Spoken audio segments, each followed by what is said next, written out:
लीला का रसपान कर रहे प्रत्येक दर्शक को,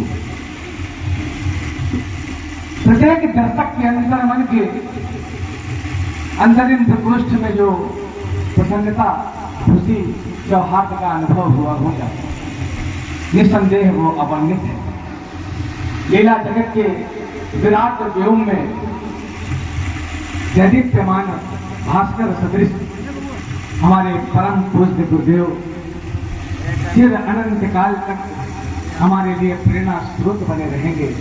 और न केवल हमारे लिए, न केवल इस रामलीला समिति के लिए, अपितु इस लीला जगत के जितने भी मूर्धन्य कलाकार, जितने भी अभिनय मंडल के कलाकार हैं, उनके लिए आप अभी हरिओम मिश्रा जी ने कहा था कि उनके लिए आप भीष्म पितामह से कम नहीं है गुरुदेव।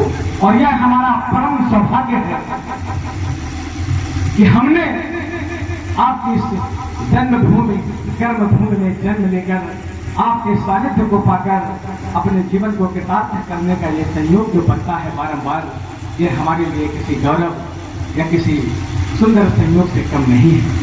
आदरणीय श्री रामलीला समिति के अंतर मन में, हमारे हृदयों में आप हमेशा हमारे पूज्य गुरुदेव के रूप में विराजमान हैं, रहेंगे। जब तक ये सांसें हैं, हमारा ध्यान गुरु चरणों में बना रहे, हमें ऐसा आशीष प्रदान करें। आप न केवल राम के आशीष, श्री राम आशीष हैं, आपका आशीष हम लोगों के लिए कालजयी हो जाता है, हम लोगों के लिए वरदान हो जाता है।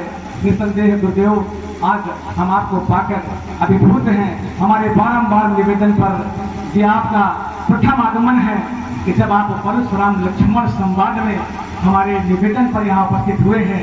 अक्सर जब प्रभु कृपा होती है और गुरुदेव का सानिध्य मुझे प्राप्त होता है, मैं अक्सर कहता हूँ कि गुरुदेव आप परशुराम लक्ष्मण संवाद के समय मंच पर उपस्थित क्यों नहीं होते हैं। तो उसका उदाहरण आज हमने देखा। आदरणीय सर्वेश द्विवेदी जी ने आते ही कहा कि गुरुदेव की उपस्थिति से हम प्रभाव में भी हैं और तनिक तनिक दबाव में भी हैं।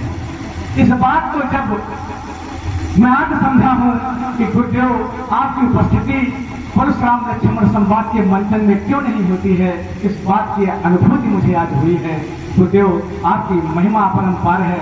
मैं किंचन आपकी एक वो बड़ी अच्छी, हमारे कबीरदास कह गए हैं कि सात समंदर मत्स्य करूं, लेखन सब बदलाए, धरती सब कागज करूं, पर प्रभु गुण कहा न जाए, पर प्रभु गुण कहा न जाए। ये मेरी सामर्थ्य से बाहर की बात है।